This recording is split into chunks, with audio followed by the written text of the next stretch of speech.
नमस्कार दोस्तों। आज मैं आपको सुनाऊंगा परिवार और माँ, तीन भाई एक बहन की कहानी। एक गांव में एक सुखी परिवार रहता था। उस परिवार में तीन भाई और एक बहन थी। उनके माँ बाप उन चारों से बेहद प्यार करते थे, मगर बीच वाले बेटे से थोड़ा परेशान थे, क्योंकि बड़ा बेटा पढ़ लिख कर डॉक्टर बन गया और छोटा बेटा भी पढ़ लिखकर इंजीनियर बन गया था। मगर उनका बीच वाला बेटा बिल्कुल गंवार और आवारा ही बनकर रह गया। अब उनके दो बेटे डॉक्टर और इंजीनियर ने शादी भी कर ली थी और कुछ महीनों के बाद ही उनकी बेटी की भी एक अच्छे घराने में शादी हो गई थी। मगर बीच वाला बेटा अभी भी कुंवारा ही था, क्योंकि वो बिल्कुल अनपढ़ था और कहीं पर मजदूरी का छोटा सा काम करता था। इसलिए उसे शादी के लिए कोई भी लड़की नहीं मिल रही थी और उसके माँ बाप उससे बहुत परेशान हो चुके थे।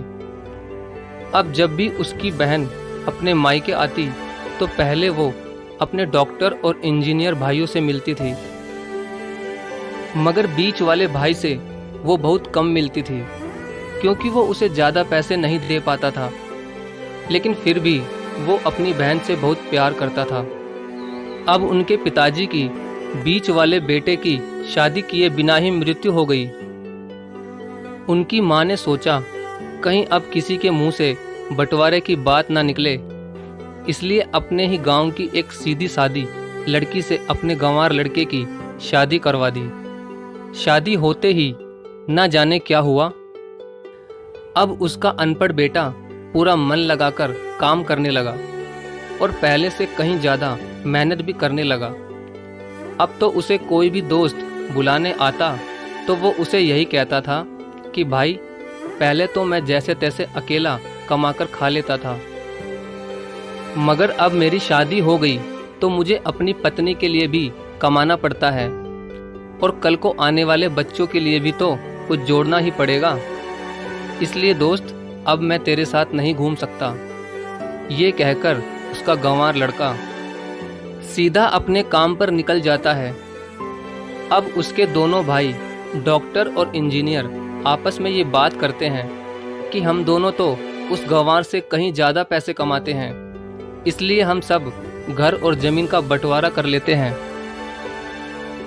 और उस गंवार से अलग हो जाते हैं, क्योंकि अब वो हमारे बराबर कभी भी नहीं कमा सकता।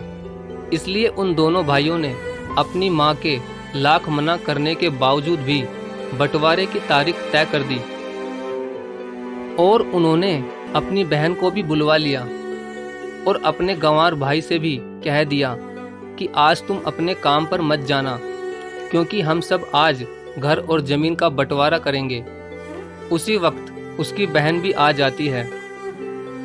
तभी उसका गंवार भाई कहता है कि तुम लोग बंटवारा कर लो, मुझे जो भी देना हो दे देना, मैं शाम को आकर अंगूठा लगा दूंगा। तभी उसकी बहन कहती है, अरे बेवकूफ़, तू तो अनपढ़ ही रहेगा, जमीन का हिस्सा तो आमने सामने बैठकर ही होता है। तभी उसके दोनों भाई भी बीच वाले गंवार भाई को उल्टा सीधा कहते हैं। तब उसकी माँ भी उसे कहती है कि बेटा, आज तू काम पर मत जा, बंटवारा तेरे सामने ही होगा तो ही अच्छा है। उसी वक्त वकील भी आ जाता है। तभी वकील कहता है कि आपका सारा हिस्सा मिलाकर 10 बीघा जमीन है और आपका घर है। अब ये बताओ कि किसको कितना हिस्सा देना है, मैं उसी हिसाब से बंटवारे के कागज बना दूंगा। उसी वक्त उनका गंवार भाई कहता है कि वकील साहब, 5-5 बीघा मेरे दोनों भाइयों के नाम लिख दो और ये जो हमारा मकान है ये मेरी प्यारी बहन के नाम कर दो। तभी उनके दोनों भाई और बहन पूछते हैं कि और तू हिस्से में क्या लेगा। तभी उनका गंवार भाई कहता है कि मेरे हिस्से में मेरी प्यारी माँ है ना। और तभी वो अपनी पत्नी की तरफ मुस्कुराते हुए कहता है कि क्यों मेरी प्यारी पत्नी, क्या मैंने गलत कहा क्या। उस गंवार की पत्नी अपनी सास से लिपटकर कहती है कि माँ से बड़ी वसीयत क्या होगी मेरे लिए।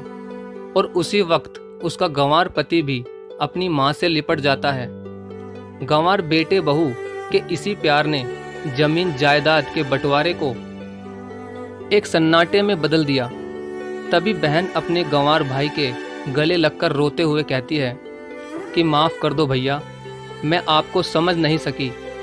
तभी उसका भाई कहता है कि मेरी प्यारी बहन, इस घर में जितना अधिकार हमारा है उतना ही अधिकार तेरा भी है। और रही बात बंटवारे की, तो बंटवारा नहीं करने से हमारा जीवन रुक तो नहीं जाएगा। क्यों करते हैं हम बंटवारा? क्या हम एक साथ मिलकर नहीं रह सकते, जैसे हम बचपन में मिलकर रहते थे? एक साथ मिलकर रहने को ही तो कहते हैं एक अच्छा परिवार, और उस अच्छे परिवार को संभालती है एक माँ। तभी उसके दोनों भाई भी बहुत शर्मिंदा होते हैं और वो बंटवारे के सभी कागज फाड़कर फेंक देते हैं। और उस दिन के बाद से ही उनका पूरा परिवार खुशी खुशी एक साथ ही रहने लगा। तो दोस्तों, ये थी परिवार और माँ की एक सच्ची कहानी। अगर आपको वीडियो अच्छी लगी हो तो प्लीज़ वीडियो को लाइक और शेयर ज़रूर करें। धन्यवाद।